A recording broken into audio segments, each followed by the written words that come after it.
Dobrý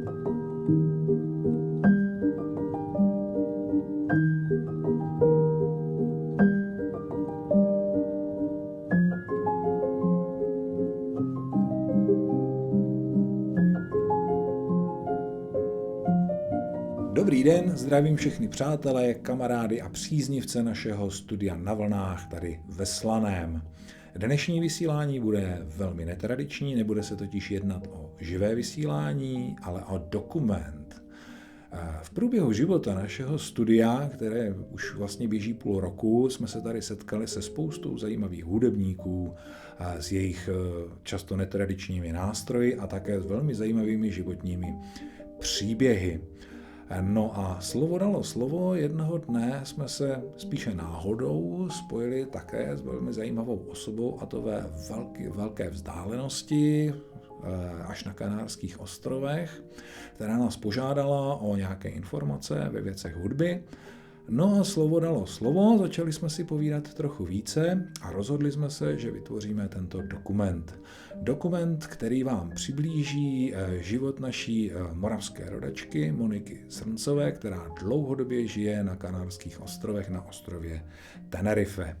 Na tomto ostrově studuje, v současné době studuje violu, zároveň se zajímá o místní folklor a samozřejmě pracuje. A rozhodli jsme se pro tuto formu, protože samozřejmě vzdálenost mezi Prahou a Tenerife je minimálně 4000 kilometrů a není možné v současné době udělat online rozhovor.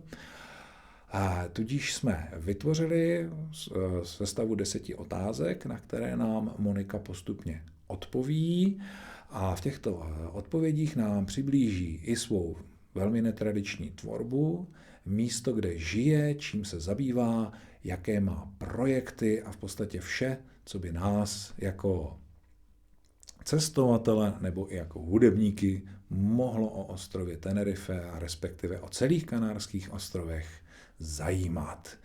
Tedy se do toho pustíme, nebudeme už na nic čekat, vzhůru na otázky a Monika nám na ně odpoví. Zdravím vás z Tenerife, tak jak vidíte, náš ostrov není jenom pláž a palmičky. Jsme teďka v národním parku Anaga, což je úplně nahoře v horách. Tenerife je vlastně jedna z největší hora a vulkanická.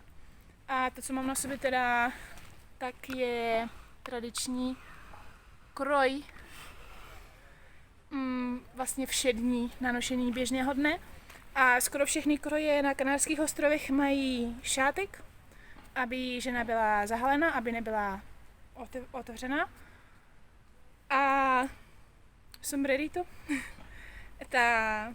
Jak se jmenuje, čepička, klobouček, vždycky malý klobouček a je to právě kvůli tomu ochrana proti slunci, protože lidé, co tehdy pracovali na poli a rybolov a tak vlastně musí vždycky strašně je velmi slunečno tady, takže třeba i na Lanzarotě, což je menší ostrov a ještě teplejší než Tenerife, tak jsem mi viděla fotky, kde mají rukavice, takové jakoby palčáky.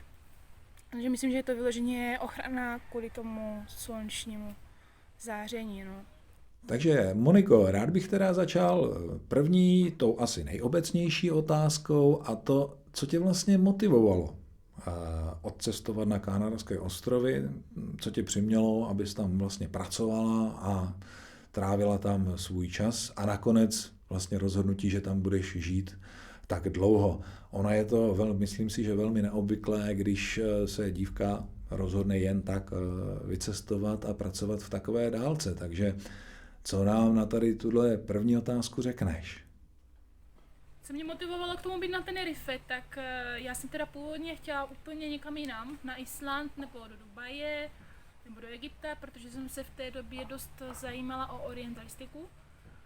A bylo mi nabídnuto místo v animaci na hotelu na menším ostrově Lanzarotě, takže jsem jela na Lanzarotě. A po roce a půl mi někdo poradil, abych jela na Tenerife, že je to větší ostrov, že je tam víc hotelů a víc práce.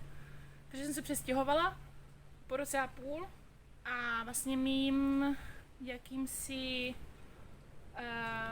prvním plánem bylo být tu tak 3 roky, něco ušetřit a třeba vrátit se zpátky do Čech nebo jít do jiné země, nazbírat zkušenosti a ono se stalo teda taková věc, že já jsem se přihlásila na přijímačky na místní konzervatoři tak ze srandy a oni mě přijali, no. Takže jsem prostě dalších 7 let tady stvrdla studiem konzervatoře. Z hously jsem přešla na violu a teda tento rok mám poslední ročník, no. Takže přijela jsem sem já 20letá žáva a jsem tady asi tak jako 15 a něco let. Takže z nějakých 3 let se vyklubal takový celkem dlouhý ročník.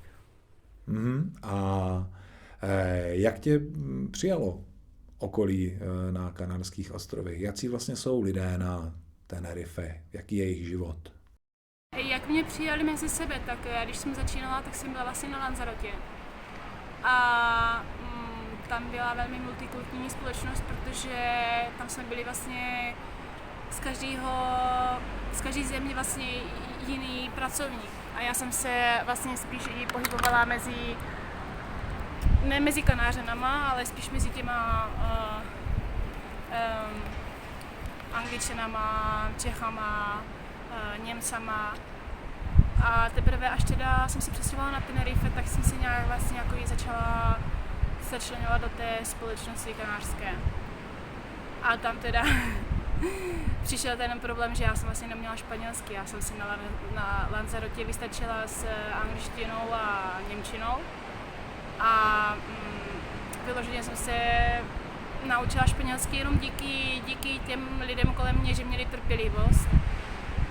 Já myslím, že oni i tě vezmou velmi k sobě, když oni vidí, že máš zájem na to se včlenit do té jejich společnosti. Třeba se snažíš i naučit ten jazyk a pořád dávám nějaké otázky a proč toto a co to je za město a proč se to dělá tak a jak vypadá panovník a proč je tohle nebo tohle. A oni to teda jako oceňují. Tak teďka se nacházíme na Las Teresitas, což je vlastně pláž hlavního města Santa Cruz de Tenerife. Jak vidíte, je to umělá pláž písková. Normálně na Tenerife bývají kamenné pláže a nebo černého písku. Ráda bych vám ukázala teda ještě potom ty hory, co jsou tady za mnou, které vedou právě k tomu parku Anaga, kde jsme předtím byli. Jací jsou Kanářané, no, tak jsou hodně sociální, život se vlastně spíše dělá outdoor než indoor.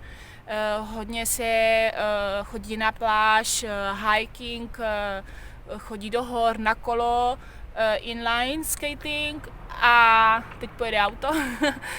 A taky teda hodně se chodí jíst ven do baru, na restaurace i třeba přes týden, nejenom přes víkend. A třeba i když jste ve městě, tak je normální třeba někomu zavolat a hele, pojď na kafe a jde se na kafe. Takže opravdu ten život je velmi sociální a jsou takový i víc extrovertní, ne? A řekla bych, že jsou velmi, jak se řekne, komunikativní. Že opravdu není problém najednou se zapovídat s někým na ulici nebo třeba v Pueblo, což je vesnice, tě zdraví. Já jsem třeba šla dělat caminata, hiking po těch malých vesničkách, kde prostě normálně turistáni, nikdo mimo místní nechodí a lidi tě normálně zdraví po ulici. Takže jsou velmi sociální. Jaký je tvůj vztah k hudbě, která je tady pro náš dokument samozřejmě nejdůležitější? Provází tě hudba už od mládí, od dětství? Učila ses už tehdy na nějaké hudební nástroje nebo někdo v rodině? Jaký je celkový tvůj vztah k hudbě? Tak jsme na horách. Jaký je můj vztah k hudbě a jak mě provázel životem? No tak to je celkem zajímavé, protože já já jsem od malička vlastně šla na flétnu kvůli problému s plícím. A když jsme teda chtěli nějak pokračovat, když jsem měla bylo 5-6 let, tak jsme šli v Židlovchovicích u Brna do takové malé umělecké školy. A tam mě pan ředitel nějak prozkoušel, jak máš zpívat a napodobovat melodii nebo opakovat třeba nějaký rytmus. Pak se podíval na ruce a řekl, ne, na flétničku hrát nebude, to by škoda, bude hrát na housle. No. A od té doby začal kříž. Hrála jsem vlastně jako malá, pak jsem i třeba i tancovala, zpívala v souboru a pamatuju si, že moje první hodiny v souboru byly, že jeden klučina vedle mě nechtěl stát a stěžoval si přede všemi. Ta vedle té holky já nebudu stát, ona strašně falešně všechno to, neumí tam tady já, to nemůžu tak zpívat vedle takové holky tady. Tak jsem zůstala tak jako s očima vykulenýma, ale tak vydržela jsem to, když se tam líbilo. Takže jsem krákala dál v tom souboru dětském. Nějak se to tomu asi jako tak nějak zlomilo, protože potom jsem i začala třeba zpívat na mších s dospěláckým sborem, přestože jsem bylo nějakých 12-13. A byla jsem vlastně jediné dítě, které zpívalo v dospěláckém sboru. A tam už jsme zpívali třeba i mši od ryby a na to si velmi krásně pamatuju s malým vlastně orchestrem i s varhanama a to se mně hodně líbilo teda, no. Pak, když jsme se přestěhovali do Brna, tak až do nějakých 12 let jsem hrála na Zušce v Králově Poli. Strašně krásně vzpomínám na svoji paní učitelku Jitka Tanečková, až dodnes si ji pamatuju. A i v té době ona říkala, já si myslím, že bys měla hrát na violu. A samozřejmě 12letá žába a řekneš jí, že se musí znova učit číst noty od začátku a jako jediný, co ti řekne, jako ne. No i tehdy ona měla jakousi vizi, která se po více jak 25 letech vyplnila, nebo 20 letech, protože já opravdu před 4 lety jsem se na konzervatoři, tady na Španělské konzervatoři vlastně přehodila z houslí na violu. Což mi přijde strašně zajímavé, že nějak jakoby karma strašná. No a na té lidušce vlastně v Králově Poli poprvé, co jsem nějak začala mít vztah s lidovým uměním, tak bylo s cimalovou muzikou, který jsme tam měli nějaký ten malý soubor.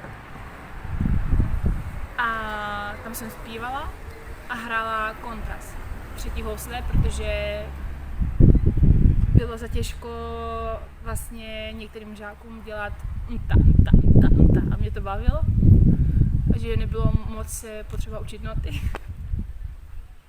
A říkám, jo, jdu do toho. A to teda se mi taky hodně líbilo, tam jsem vlastně začala nějak mít i ten přístup nebo vztah k té lidové hudbě. Jinak vždycky jsem byla jakoby vedená spíš teda ke klasické hudbě, no, i na lidušce a tak. Pak jsem toho bohužel musela nechat, protože prostě nebyly peníze a těžká jakoby nějaká taková jakoby doba. No a kolem 17 let jsem musela prodat housle, abych mohla zaplatit třeba i studium na střední škole a tak. A vlastně jsem toho nechala. Odjela jsem do toho zahraničí, kolem 20 let vlastně pracovat.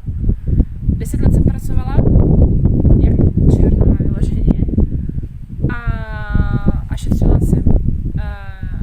Odjela jsem do Čech po roce si vyzvednout nějaké věci a šla jsem po Pekařské ulici v Brně a vlastně tam byl ten typický krámek, kde jsme vždycky kupovali ty kalafuny a ty struny a říkám, mohla bych se podívat. No, jsem se podívala a nechala jsem tam veškeré úspory a odnosila jsem si housle, jo. Tedy jsem se vrátila zase zpátky teda na ty Kanáry z té své dovolené 2týdenní s houslema, tak jsem se přihlásila na lidušku tady a celkem mi bylo teda zatěžko znovu začít číst a znovu prstokat, protože přeci jenom desetiletová, jak se to řekne, jako 10 let mít pauzu, to je prostě hodně. A nějak jsem to zvládla, pak jsem teda ze srandy dělala ty přijímačky na konzervatoř, přijali mě, dostala jsem diplom profesionální studium, dělám nástavbu 4 roky superior studium a to profesionální diplom jsem dostala vlastně s houslema a ten nástavbu se dělá s violou. Jinak ve zpěvu teda jsem vedena místní velmi známou sopránkou Carmena Costa, která dokonce zpívá v Itálii operu. Takže ona se mě snaží nějak i technicky vydřít tu techniku. Ona říká, že mám velmi flexibilní hlas. Třeba na Rossiniho, kdybych teda opravdu studovala a pracovala na sobě. Ale můj hlas je vyloženě spíše jakoby voce blanca. To znamená, že nemá příliš operního zabarvení, takže jsem nějak přehodila i na baroko a vlastně starou muziku. A i se mě to celkem líbí, protože je tam hodně ornamentů a ten hlas je takový, jakoby, má takovou barvu, jakoby krystalovou. A je mi to i jakoby bližší. Takže i přesto, že jsem se snažila na konzervatoři dělat nějaké hodiny opery a tak, spíš tíhnu vyloženě k té etické hudbě, folkloru a teda, co se klasiky týče, tak spíš teda k té staré muzice, protože víceméně od tam pochází veškerá hudba, která byla potom, ne? Takže bych rovnou přešel k tvému aktuálnímu projektu a ten se jmenuje Šuhajky, jestli to správně říkám. Takže jak vlastně vznikl, s kým vznikl, proč, jaký byl důvod k vzniku tady tohoto projektu? Případně pokud nějaké úspěchy už máš, tak se s námi o ně poděl.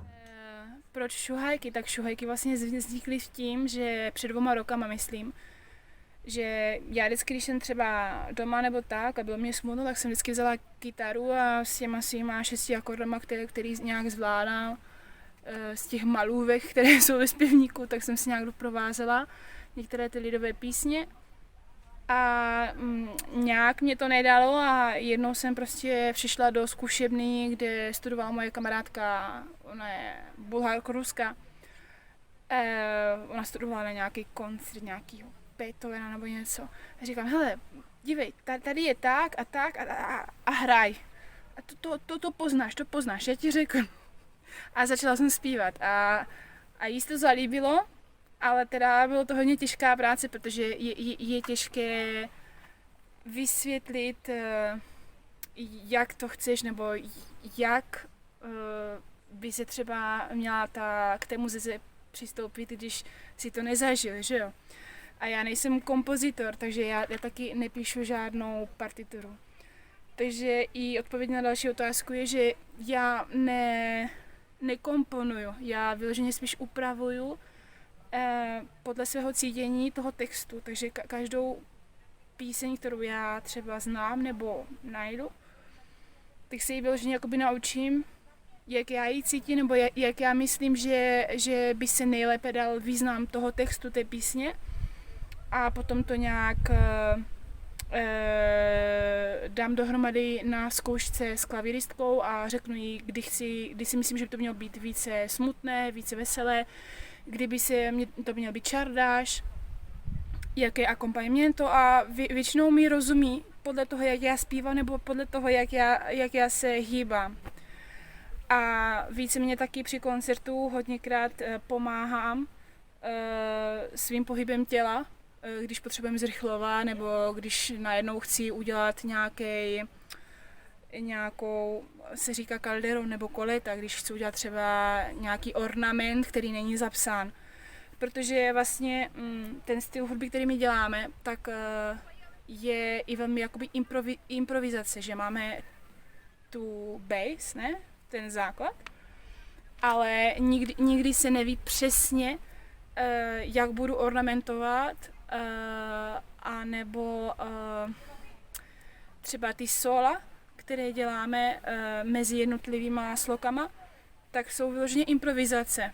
Nejenom moje, ale i třeba i pianistky, takže některé věci už máme jakoby v prstokladu, že už to tolikrát jsme zahráli, že to bude stejné, ale nikdy nebude úplně stejné, protože to nemáme zapsané na notách. Takže si tak celkem i jakoby inspirujeme jazzem, že tam máš vlastně ten základ a každý musí dát svoje solo a musí jakoby předvést, co umí, no. No a takže není to vyloženě jakoby kompozice nebo tak, já vyloženě používám písně, které znám nebo které se mi líbí a nějak to spíš jakoby upravíme za pochodu dokonce. A tím je to vlastně i, že dávám prostor té kolegyňce, aby ona dala ze sebe taky něco k tomu, abych nebyla já pořád jenom tam tak s rákoskou, že tak chci, to chci, aby takhle bylo. Takže je to jakoby i connection, že já dám, ona dá a vlastně tak se obohacujeme obě dvě dohromady. Českou republiku a stejně i Kanárské ostrovy zasáhla koronavirová krize a mě by docela zajímalo, jakým způsobem si prožila ty. Samozřejmě všichni jsme něco dělali před koronakrizí, něco v jejím průběhu a je pravda, že životy většiny z nás se od té doby změnily a málo kdo dělá to též, co dělal před krizí a nebo za krize samotné. Takže by mě zajímalo, jaký byl tvůj život před, při a po krizi, pokud už teda postupně odeznívá. Zdravím vás z hippického centra v Bamaze, což je na severu ostrova. Moje bývalé projekty, no tak před pandemií to bylo celkem fajn. To jsme hráli v Národním etnografickém muzeu v Madridu, v hlavním městě Španělska, kde jsme vyhráli výběrové řízení ve studentských projektech. A také jsme hráli v Royal Casino, Fundación Mafre, což je kulturní fundación.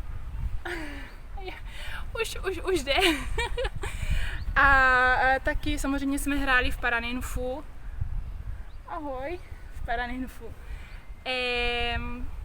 Paraninfo je vlastně divadlo každé univerzity. Každá univerzita má svůj koncertní sál a divadlo.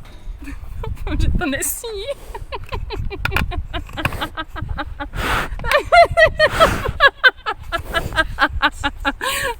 No a v pandemii bohužel nám teda zrušili veškeré koncerty, tak jsme dělali aspoň streaming.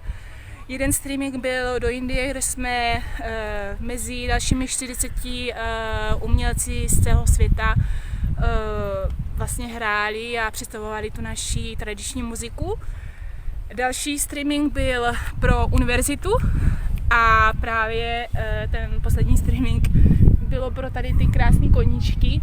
Jsme se snažili pomoct vlastně hippickému centru, protože se zrušily všechny hodiny a nemohly se dělat žádné aktivity a koně musí jíst, že jo. A tady na ostrovech je se celkem vyjde to draho mít koně, no, protože vlastně tady není tak vysoká tráva, nebo je to i suší oblast, že jo, než třeba v střední Evropě, nebo třeba v pevninském Španělsku. Takže jsme i dělali streaming, vlastně koncert na pomoc těm koním, kde jsem teda musela hrát sama já na kytaru, že jsem ani asi nemohla být se svojí kamarádkou, se svojí kolegyní, pianistkou. Jinak další takovou vlastně jakoby i činnost, kterou vlastně děláme, tak třeba i v té pandemii jsme se snažili vlastně nějak dát do kontaktu s lidmi, s řemeslníky, z Moravy a z Čech, aby mě vlastně nějak i třeba představili svoji práci, aby mě třeba i vysvětlili některé věci, kterým já nerozumím, abych je mohla dávat dál, abych je mohla vysvětlit na koncertě, který se bude konat v září. Au. Protože vlastně my neděláme jenom koncert, ale vlastně se snažím i v předsálí udělat menší expozici kulturní, kde se snažím třeba i dát kraslice, nějaké obrazy nebo výšivky a třeba popsat k tomu něco, nějaký plakátek informační ve španělštině a tím vlastně i představit naši kulturu. Takže není vlastně ten můj projekt jenom o hudbě, je to vyloženě o té kultuře, aby něco o nás i víc věděli. No.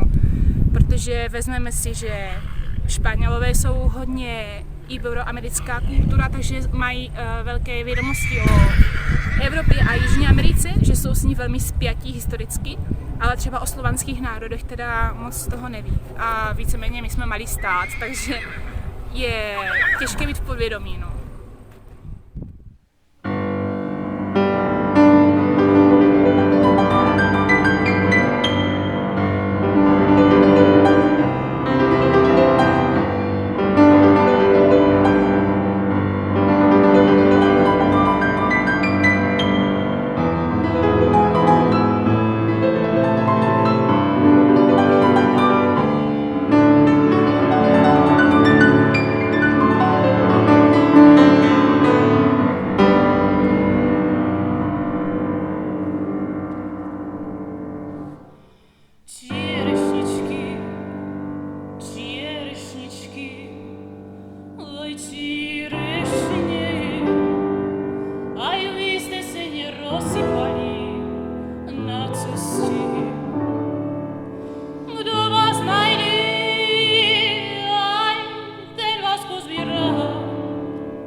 Hudba, kterou vytváříš, je ve své podstatě velice zajímavý crossover.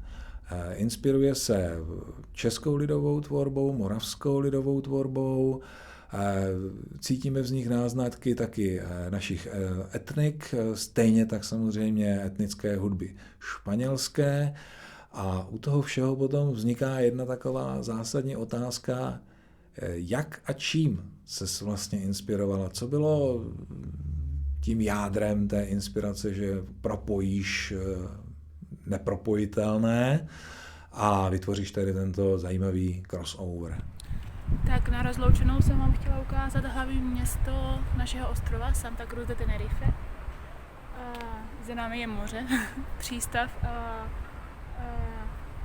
dvě věže, takové menší mrakodrapy, které nejsou pořádně osvětlené. Crossover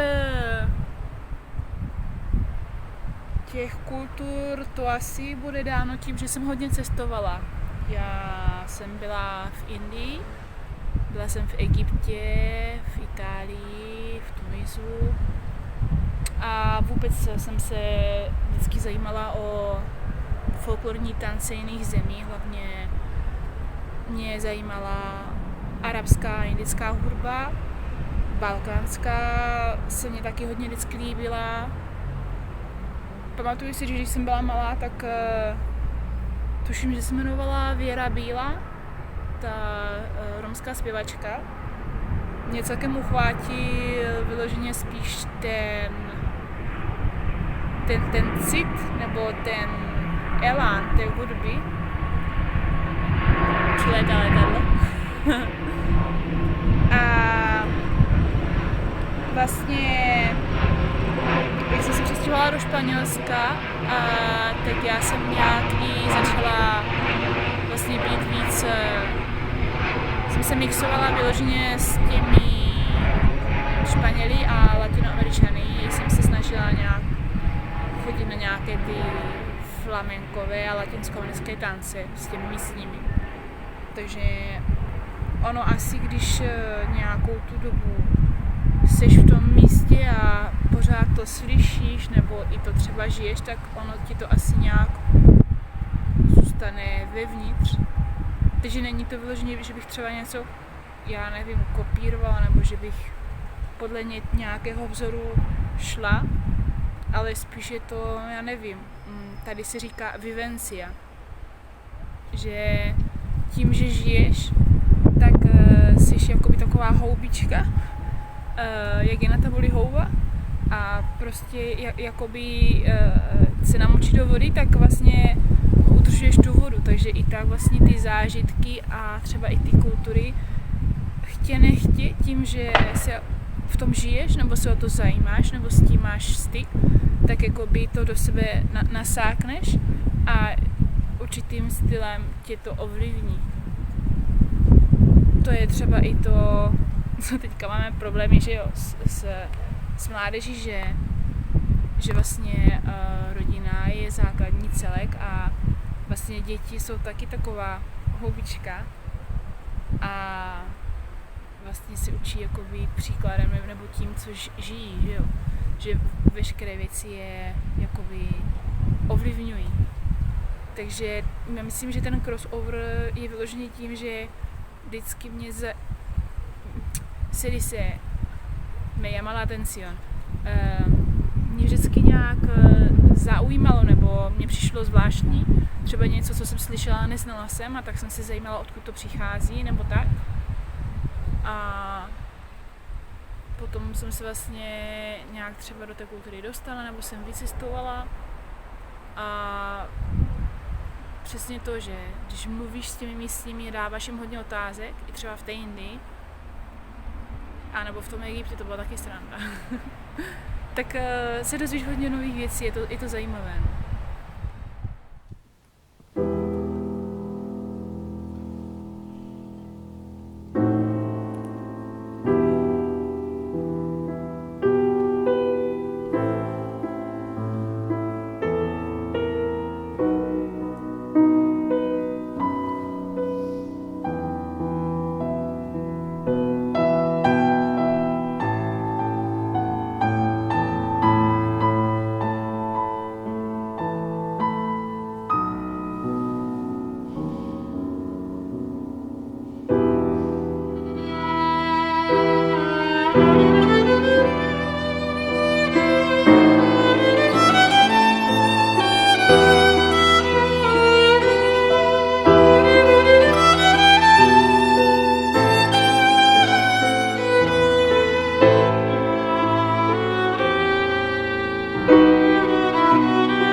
Já se na ňu podala, cingilingy bom, čierné oči moc mala, cingilingy bom, bom, bom. Já se na ňu podala, cingilingy bom. A ty cigánu prehraj, cingilingy bom, a na